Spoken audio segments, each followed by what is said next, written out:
Hola a todos, buen día, ¿cómo están? I hope you're doing well this morning. Today I want to talk about something that I see a lot in students and that I relate a lot to myself, and that is perfectionism and learning Spanish. I've noticed over my years of teaching that perfectionism is a huge inhibitor to learning, and actually, I'm a recovering perfectionist myself. You can see the proof in the pudding because I'm making this video right now. This hair is madness, and I haven't even put on a bra yet. So I'm practicing what I preach, people. I want to tell you guys a little bit of my story. I started learning Spanish as an adult. I was 19 years old. I was in a group class of about 25 people, taking about 3 hours a week for the first year that I was learning Spanish. And I was shy. I am shy. And I was very shy in the class. I was perfectionistic. I didn't want to put up my hand. I was planning things out before I said them, and then I would lose my chance to speak up because somebody did it faster. And that held me back. It held me back. I would have learned Spanish a lot faster had I been less perfectionistic. So I just want to go through a couple of anecdotes and tips for you guys so that you can learn faster than I did. And better and more fun and all that good stuff.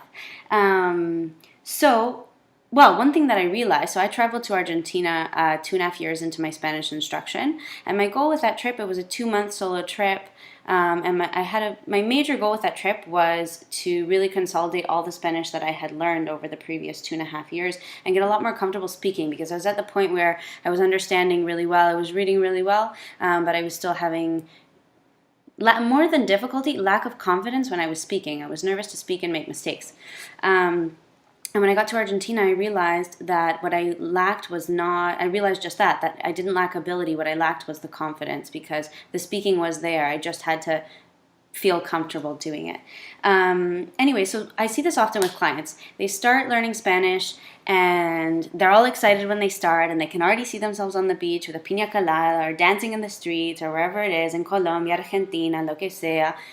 And they get to class and they start off and they go, whoa, this isn't easy. You're right.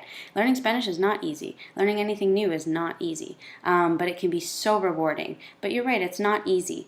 And then, they realize it's not so easy, and they want to be very perfectionistic. They want to make sure they understand everything perfectly, catch every word. I give a lot of extra assignments, optional assignments, and sometimes people want to take time and go through every single assignment. The reasoning for that assignment is so that you have stuff to work on if you want to, but it's definitely not necessary that you do everything, and you probably, you're a busy person and you probably don't have time to do everything. But it's so that you can pick stuff that appeals to you and do stuff that's fun for you. But anyways, they get discouraged, and so what do? The learning stops feeling fun because they're being so systematic about it. And they then decide to space out their classes, or they take big breaks, which really is shooting yourself in the foot, because if you're continually, one of the major indicators of success is consistency. And so if you're consistently in your classes and don't take big breaks, even if you're not completely up to date, even if you don't understand everything from last week, your success will be much greater than if you take these breaks and then going back feels scary because you've taken this break. I tell people there's this thing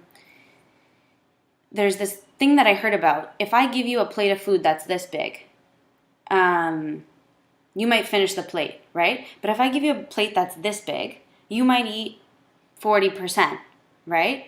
But because the plate is so much bigger, you're still eating more than if you would have eaten if you finished that full little plate, right? The idea here is, even though something might not be completely complete, even though you might not understand everything, if you're constantly being challenged and constantly trying, you will pick up a big amount of material. I always say, learning Spanish is like a video game. It's like you run the course and you pick up some coins. You run the course, you pick up 1 coin. Then you run the course again, you pick up 2. Then you run the course again, you might pick up 1 again. Then you run the course again, you might pick up 3, but you might drop 2, right? But over time, you're running the course over and over again, and you're always picking up more coins. And over time, it will go up, even though you might have little setbacks along the way. What else do I want to say to you? Oh, I think of a couple that I taught.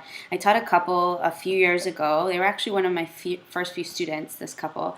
And one of them was very methodic and got the grammar very well. And the other one kind of just blurted out whatever she was thinking, but with less technical, right? And the amazing thing was that the one that was less technical, was able to communicate more, even though her partner had a much stronger grasp of grammatical concepts, because she was the one that was throwing it out there and using the Spanish, even though it was very imperfect. And she had a lot of success. I related more to the one who was more methodical.